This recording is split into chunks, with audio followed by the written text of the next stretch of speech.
ముందుగా మనోతరయ్య గారు, తెలంగాణ బడ్జెట్ 2026-27 సంవత్సరానికి గాను 3,24,234 కోట్లతో భారీగా ప్రవేశపెట్టినటువంటి బడ్జెట్ను మీరేమో అద్భుతహ అని అధికార పార్టీ నేతలందరూ కూడా చెప్తూ ఉంటే, సామాజిక ఆర్థిక న్యాయం చేసేటువంటి దిశగా ప్రవేశపెట్టినటువంటి బడ్జెట్ అని మీరు కితాబిస్తున్నారు. ఇటువైపు ప్రతిపక్షాలు మాత్రము బీఆర్ఎస్ ఇదంతా ఒక బడా జూటా బడ్జెట్, ఇది ఒక బోగస్ బడ్జెట్ అని చెప్పి, ఇటు బీజేపీ ఏమో భట్టి గారు పొరపాటున లాస్ట్ ఇయర్ బడ్జెటే చదివేశారేమో అనేసి బీజేపీ వాళ్ళు కూడా అనుమానం వ్యక్తం చేస్తున్నారు. ఇక ఇటు సిపిఐ సాంబశివరావు గారేమో ఓకే తీపి చేదు బాగానే ఉంది అన్నట్టుగా ఆయన మాట్లాడారు. సో ఏంటి మీరు ఏ రకంగా ఇది సామాన్యుడికి పెద్దపీట వేసేటువంటి బడ్జెట్గా దీన్ని చెప్తారు, చెప్పండి. ఇప్పుడు సామాన్య పేద మధ్యతరగతి వర్గాల అభ్యున్నతికి కృషి చేసే బడ్జెట్ ఇది. ఈ బడ్జెట్లో ప్రధానంగా కేటాయింపుల్లో 3,24,234 కోట్లలో ప్రధానంగా గ్రామీణాభివృద్ధి పంచాయతీరాజ్ శాఖకు కేటాయించడం జరిగింది. దాని అర్థం అప్పుడే అర్థమైపోయింది. అంటే గ్రామాలను అభివృద్ధి చేయటం, అదేవిధంగా పంచాయతీ వ్యవస్థల్ని అభివృద్ధి చేయటం, అక్కడ ఉన్నటువంటి పేదరికాన్ని రూపుమాపే విధంగా ఈ బడ్జెట్లో కేవలం 10.39% నిధులను కేటాయించడం జరిగింది. గతంలో కూడా ఫలితాలు స్పష్టంగా వచ్చాయి. ఇందులో మహిళా సాధికారత కోసమే 57,000 కోట్లను వాళ్ళ అభివృద్ధి కోసం బ్యాంకుల నుంచి గ్యారంటీలు ఇప్పించి వడ్డీలు కూడా కట్టడం జరిగింది. అనేక రకాలుగా అభివృద్ధి చేయడం జరుగుతుంది మహిళలకు. అదేవిధంగా తర్వాత వచ్చేసి విద్యాశాఖకు 8 రామచంద్రరావు గారు ఎట్లెక్కలేశారో కానీ 8.23% నిధులు అంటే 26,674 కోట్లను ఖర్చు పెట్టి విద్యారంగానికి అభివృద్ధికి ఈ రాష్ట్ర ప్రభుత్వం అంటే పాఠశాల విద్య నుంచి మిగతా రాష్ట్రాలతో పోలిస్తే తెలంగాణ రాష్ట్రం విద్యాశాఖకు కేటాయించినటువంటి నిధులు చాలా తక్కువ. మిగతా రాష్ట్రాలు చూస్తే మనం 16% కేటాయిస్తూ ఉన్నారు, మరి ఇక్కడ 8% ఆగిపోయింది. సరే, విద్యారంగానికి పోయినసారి కన్నా 1% నిధులను కేటాయించడం జరిగింది. భవిష్యత్తులో తప్పకుండా మిగతా ఊహలకు అందకుండా కేటాయిస్తాం. మరి అట్లంటే మిగతా రాష్ట్రాల్లో గ్రామీణాభివృద్ధి పంచాయతీరాజ్ శాఖకు ఈ విధంగా ఊతమిచ్చే విధంగా, గ్రామాలను అభివృద్ధి చేసే విధంగా, పేదరికాన్ని రూపుమాపే విధంగా ఏమైనా బడ్జెట్లు ఉన్నాయా? మరి దాని గురించి మాట్లాడరు ఎందుకు? కాబట్టి ఇది ఏంటంటే ప్రతిపక్షాలు అట్లనే మాట్లాడతాయి. ఎందుకంటే వాళ్ళు అట్లా మాట్లాడతారు, వాడు జీర్ణించుకోలేరు. ఇప్పుడు తన్నీరు హరీష్ రావుకు కన్నీరు గారుతాను. ఎందుకంటే పేద ప్రజలు గత బడ్జెట్లో ఒక వ్యవసాయ రంగానికే గుర్తుపెట్టుకోండి 1,10,000 కోట్లు.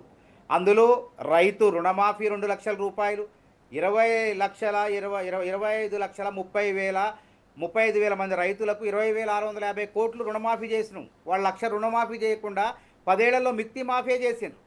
కాబట్టి కన్నీరు హరీష్ రావు కన్నీరే వస్తుంది, వాళ్ళు చేయలేదు కాబట్టి మేము చేసినాం. అదేవిధంగా ఇలా విద్యా వ్యవస్థను ప్రక్షాళన చేసి విద్యా కమిషన్ వేసి ఉస్మానియా యూనివర్సిటీకి ఎనడానికి వచ్చిండ్రండి వాళ్ళు.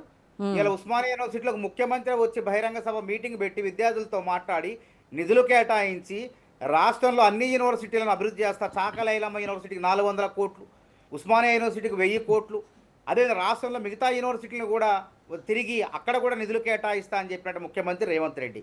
కాబట్టి తన్నీరు హరీష్ రావుకు కన్నీరే వస్తుంది. ఎందుకంటే ఏ రంగం తీసుకున్నా ఎక్కడా కూడా వదిలిపెట్టలేదు.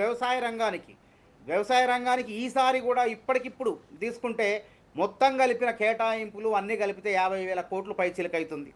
మా బడ్జెట్లో కేటాయించింది 23,179 కోట్లు. ఎప్పటికప్పుడు జాగ్రత్త పడుతూ మెయిన్ ఇక్కడ ప్రధానంగా ఏంది గ్రామీణాభివృద్ధి, వ్యవసాయం, విద్య. అదేవిధంగా విద్యుత్ రంగంలో కూడా సాగునీటి రంగానికి 22,615 కోట్లు ఖర్చు పెట్టినాం. సాగునీటి ప్రాజెక్టులు ఉన్న ప్రాజెక్టులను పూర్తి చేయాలని లక్ష్యంతో పోతాను. గతం ప్రభుత్వం లెక్క ఈ ప్రాజెక్టు సగం ఆపి పాలమూరు రంగారెడ్డిని ఆపేసి ఎస్ఎల్బీసీ టన్నెల నిర్మాణానికి నిధులు ఖర్చు పెట్టకుండా పాలమూరు డిండి ప్రాజెక్టులను వీటన్నిటిని ఆపేసి కూలేశ్వరంలో మార్చినట్టు కాకుండా, అంటే ఎట్లా అంటే 6వ తరగతి పాస్ అయితేనే 7వ తరగతి పోవాలి. గత ప్రభుత్వం అట్లా పాస్ కాకుండా సగం పనులు చేసేసి రాష్ట్ర ఆర్థిక వ్యవస్థను దివాలా దీపించిండు కేసీఆర్. కాబట్టి ఎక్కడ దుబారా లేకుండా వరుసగా ఖమ్మం జిల్లా భక్త రామదాస్ ప్రాజెక్టు కానివ్వండి, తర్వాత తుపాకలగూడెంలో ఉన్నటువంటి ప్రాజెక్టు కానివ్వండి, తర్వాత ఈ ప్రాణహిత చేవేళ్ల ప్రాజెక్టు కూడా ప్రాణం పోసేసి తక్కువ ఖర్చుతో గ్రావిటీ ద్వారా, గురుత్వాకర్షణ ద్వారా నీళ్లను తీసుకొచ్చి ఎత్తిపోతల పథకం మొత్తం మీద పెండింగ్ ప్రాజెక్టులన్నీ కూడా మీరు వినియోగంలోకి తీసుకొస్తారు చేస్తాం. అంతే కదా, అది పూర్తి కాకుండా కొత్త ప్రాజెక్టులు పెట్టుకొని అటుపోయి ఇటుపోయి ఆగమై సగం కేసీఆర్ ఎట్లా అయిపోయింది. అట్లా కాకుండా జాగ్రత్తగా చేస్తాం. చూడండి, విద్యారంగంలో భవిష్యత్తులో ఎన్నో ఢిల్లీ స్థాయిలో పాఠశాలను తీర్చిదిద్దినట్టు కేజ్రీవాల్, రేవంత్ రెడ్డి సర్కారు కూడా ఈ విద్యా సంవత్సరంలో పునాదులు వేస్తుంది. అందుకే పాఠశాల పిల్లలకు కడుపు నింపేందుకు, కళాశాల పిల్లలకు కడుపు నింపేందుకు మధ్యాహ్న భోజన పథకాన్ని రాష్ట్ర ప్రభుత్వం 4,000 కోట్లతో ప్రవేశపెడుతుంది. ఉపకార వేతనాలకు లోటు లేకుండా 4,000 కోట్ల రూపాయలను ఉపకార వేతనాలకు పిల్లల చదువుల కోసం రాష్ట్ర ప్రభుత్వం కేటాయిస్తుంది. ఇన్ని రకాలుగా అభివృద్ధి కార్యక్రమాలకు నిధులు కేటాయించుకుంటూ పోతుంటే ప్రతిపక్ష పార్టీలు తట్టుకోలేకపోతున్నాయి. బీజేపీ ఇలా మహారాష్ట్రలో కన్నా అత్యధికంగా కేటాయిస్తున్నాం మనం. వేరే రాష్ట్రాల్లో కన్నా ప్రాధాన్యత గల రంగాలు, దేశానికి వెన్నెముక వ్యవసాయం, అదేవిధంగా పట్టణాభివృద్ధి, గ్రామీణాభివృద్ధి. ఇలా పట్టణాభివృద్ధికి 17,905 కోట్లు కేటాయించిన గతంలో కేంద్రం నుంచి నిధులు రాకున్నా ఆ నిధులే దిక్కైన ఇలా పట్టణాల మున్సిపాలిటీలకు కానివ్వండి, నగర కార్పొరేషన్లకు కానివ్వండి. 2014 నుంచి 23 వరకు ఏ విధంగా ఉందంటే కేంద్ర ప్రాయోజిత కార్యక్రమాల ద్వారా అంటే సంక్షేమ పథకాలకు ఇచ్చే నిధులను రాష్ట్ర ప్రభుత్వం, బీఆర్ఎస్ ప్రభుత్వం దారి మళ్లిస్తే నిధులను కేంద్ర ప్రభుత్వం ఆపు చేసింది. కాంగ్రెస్ ప్రభుత్వం వచ్చిన తర్వాత ఆ కార్యక్రమాలను కేంద్ర ప్రభుత్వం దగ్గరికి వెళ్ళి మేము ఈ నిధులు కొనసాగించినంటే దాదాపు సుమారు ఆగిపోయినటువంటి 3,000 కోట్లు కేంద్ర ప్రభుత్వం ఇవ్వటం జరిగింది. అదేవిధంగా ఇవాళ మనకి 42% కేంద్రం నుంచి మనం 1,000 కోట్లు, లక్షల కోట్లు, లక్ష పన్నుల రూపంలో చెల్లిస్తే మనకు 42% జనాభా ప్రాతిపదిక ద్వారా 16వ ఆర్థిక సంఘం నిధులు ఇస్తుంది. అట్లా కాదు, మీరు జీడిపిని, జిఎస్డిపిని తీసుకోండి. ఇలా తలసరి ఆదాయంలో 4,18,930 రూపాయలు ప్రతి ఒక్క పౌరుడు పైన తలసరి ఆదాయం పెరిగింది. అది 10.2%. దేశ తలసరి ఆదాయం వచ్చి 2,19,575 రూపాయలు, అది 6.90%. తెలంగాణ పౌరుల యొక్క తలసరి ఆదాయం దేశ పౌరుల కన్నా, దేశ జీడిపి కన్నా 1,99,356 ఎక్కువ, అంటే 1.9 రెట్లు ఎక్కువగా ఉన్నది.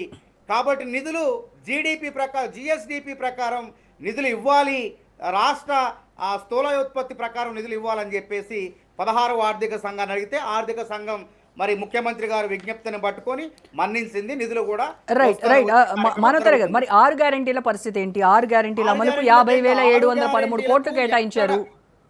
6 గ్యారెంటీలకి ఎక్కడ కూడా నష్టం లేదండి. 6 గ్యారెంటీలకు కూడా నిధులు గుర్తుంది. మొత్తానికి మహాలక్ష్మి పథకం కింద ఉచిత బస్సు ప్రయాణం ఇప్పటికే 9,222 కోట్లు మహిళలు ఆదా చేసుకున్నారు, ప్రయాణించి ఉచిత బస్సు ప్రయాణం ద్వారా. అదే విధంగా దానికి 500 గ్యాస్, 42,96,000 మంది ఉచిత గ్యాస్, 500కే సబ్సిడీ సిలిండర్ పొందుతున్నారు. 752 కోట్లు ఆల్రెడీ కేటాయించడం.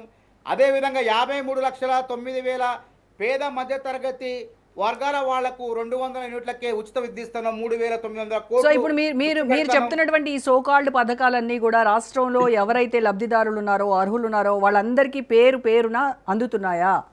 దానికి సరిపడా నిధులు పథకాలు పేరున అందబట్టే ప్రతిపక్ష పార్టీ ధన్యవాదాలు తెలపకున్నా ఇలా జూబ్లీహిల్స్ ఎన్నికల్లో ఆ సోకాల్డ్ పథకాలు అందుకునే ప్రజలే, పేద మధ్యతరగతి ప్రజలే ధన్యవాదాలు తెలిపారు. జూబ్లీహిల్స్ వాళ్ళు తెలిపారు, పంచాయతీ ఎన్నికల్లో ధన్యవాదాలు తెలిపారు, మున్సిపాలిటీలు తెలిపారు. రేపు ఏ ఎన్నిక వచ్చినా ధన్యవాదాలు తెలపడానికి సిద్ధంగా ఉన్నారు. ఇటు రైతులు గత 2 సంవత్సరాల 3 నెలల కాలంలో 1,10,000 రూపాయలను రాష్ట్ర ప్రభుత్వం నుంచి ఉచిత విద్యుత్ రూపంలో కానివ్వండి 16,000 కోట్లు, 21,000 కోట్లు రైతు భరోసా రూపంలో కానివ్వండి, 20,650 కోట్లు 2 లక్షల రుణమాఫీ రూపంలో కానివ్వండి, అదేవిధంగా ధాన్య సేకరణ, తర్వాత బోనసుల రూపంలో 19,500 కోట్లు, 1,700 కోట్లు. ఈ రకంగా రైతులు లబ్ధి పొందిన వాళ్ళు కాంగ్రెస్ ప్రభుత్వం రుణం తీర్చుకున్నారు. రైతులను ఎదుర్కోండి. 99 రోజుల ప్రోగ్రామ్ ఉంది కదా మీది, అప్పుడు రైతులను ఎదుర్కోండి. ఏమైనా పెండింగ్ ఉంటేనే ఆ కార్యక్రమాన్ని ఏర్పాటు చేసినాం. ఇది కూడా వాళ్ళకి ఇచ్చట్లేదు. అంటే ఏమైనా సమస్యలు కానీ, ఏమైనా పెండింగ్ పనులు కానీ ఉంటే దాన్ని కూడా పూర్తి చేసే కార్యక్రమాన్ని జీర్ణించుకోలేకపోతున్నారు. రైట్. ఎందుకు మరి అంత జీర్ణించుకోలేక, అంత డైజెస్ట్ చేసుకోలేక అడుగుదాం. పాటుపడుతుంటే ప్రతిపక్ష పార్టీలు తట్టుకోలేక ఏడుస్తున్నాయి.